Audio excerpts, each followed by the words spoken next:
Assalamualaikum warahmatullahi wabarakatuh. Salam sejahtera bagi kita semua. Jumpa lagi Bapak Ibu di channel saya Marnduru Tutorial, tempat untuk bisa kita berbagi informasi putar dunia pendidikan, informasi kabar ASN, dan informasi pengadaan seleksi PTK tahun 2024. Pada kesempatan kali ini saya menyapa Bapak Ibu dengan berita terbaru, di mana data resmi dari Badan Kepegawaian Negara di mana jumlah PTK paruh waktu dari seleksi tahap pertama ini lebih banyak. Kenapa Bapak Ibu? Karena sesuai pengajuan yang telah diadakan oleh berbagai instansi daerah, tercover seluruh tenaga honorer yang berjumlah banyak sehingga mencapai 600.000 lebih yang dialokasikan menjadi PTK paruh waktu pada tahun 2025 ini. Mari Bapak Ibu kita lihat pemaparan langsung dari Badan Kepegawaian Negara dalam artikel video berikut ini, dan jangan lupa untuk support channel ini untuk terus kita berbagi informasi terbaru seputar seleksi PTK tahun 2024. Untuk mengetahui informasi selanjutnya, jangan lupa like, subscribe, dan tekan loncengnya untuk mendapatkan notifikasi video selanjutnya. Terima kasih. Dari situs cpns.com, di mana PTK paruh waktu adalah pegawai pemerintahan dengan perjanjian kerja yang disediakan untuk tenaga honorer yang telah terdata dalam database BKN yang tidak mendapatkan formasi. Seleksi PTK tahun 2024 Bapak Ibu, tahap pertama saat ini sudah masuk pada tahap pemberkasan nomor induk pegawai atau NIP.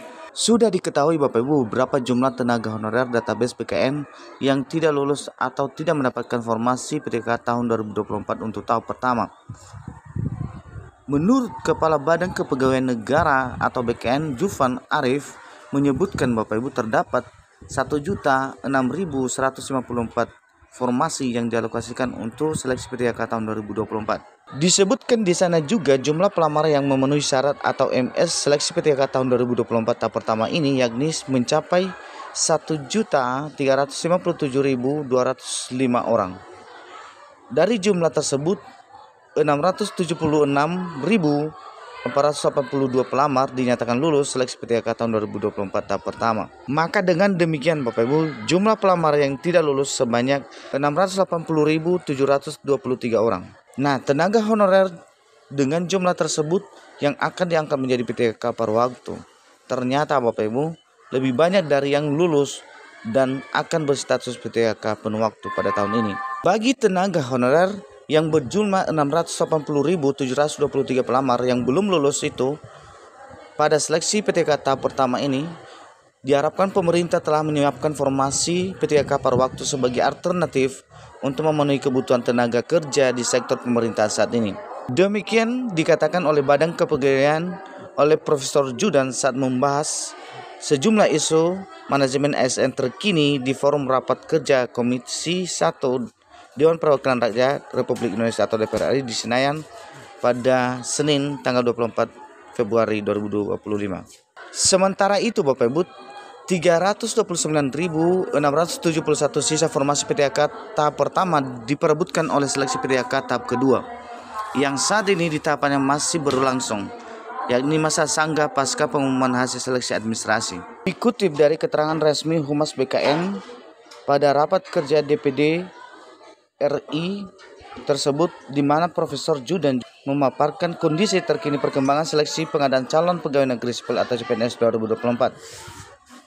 Menurut Profesor Judan menyebutkan dari total 246.390 alokasi formasi untuk CPNS dan sebanyak 178.430 formasi telah terisi setelah peserta dinyatakan lulus dalam seleksi kompetensi dasar atau SKD dan seleksi kompetensi bidang SKB. Dengan kata lain Bapak Ibu, tingkat keterisian formasi CPNS 2024 mencapai 72,42%. Menurut Profesor Jodan mengungkapkan pengadaan CSN tahun 2024 dialokasikan untuk memenuhi kebutuhan pegawai ASN, terutama keterkaitannya dengan ASN yang akan memasuki usia pensiun saat ini. Menurut data Badan Kepegawaian Negara per 31 Desember 2024 menunjukkan total ASN berjumlah 4.734.041 pegawai yang hadir yang terdiri dari PNS dan PTK pada tahun ini.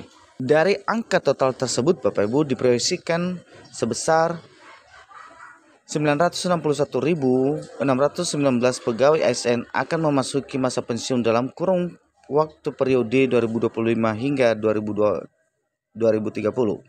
Oleh karena itu, Bapak Ibu, pengadaan CSN 2024 sebelumnya bertujuan untuk memenuhi kebutuhan pegawai ASN secara tepat sasaran, di mana tepat jumlah, tepat guna, serta meningkatkan kualitas pelayanan publik guna mendukung kelancaran tugas pemerintah dan layanan kepada masyarakat, kata Profesor Juden. Pada kesempatan ini, Bapak Ibu, Komisi 1 DPD RI memberikan apresiasi kepada Panselnas melalui Badan Kepegawaian Negara atas upaya penyelesaian masalah tenaga honorer atau non-ASN melalui kebijakan pengangkatan mereka menjadi CSN baik sebagai CPNS maupun PTHK. Salah satu langkah strategis mendapat perhatian DPD RI ialah menghapus ambang batas pasang grade dalam seleksi PTHK tahun 2024 yang dinilai sebagai kebijakan solutif bagi tenaga honorer saat ini. Demikian informasi yang boleh kami sampaikan pada kesempatan kali ini. Inilah rincian yang telah disampaikan oleh Badan Kepegawaian Negara kepada seluruh tahapan seleksi P3K tahun 2024 baik tahap 1 maupun tahap 2 pada tahun 2024. Kuota dari masing-masing instansi bagi yang tidak lulus pada seleksi PTHK tahun 2024 baik tahap 1 maupun tahap 2 akan diarahkan menjadi PTHK par waktu pada tahun 2025 ini. Demikian informasi yang boleh kami sampaikan pada kesempatan kali ini. Semoga informasi ini bermanfaat dan kami ucapkan banyak terima kasih.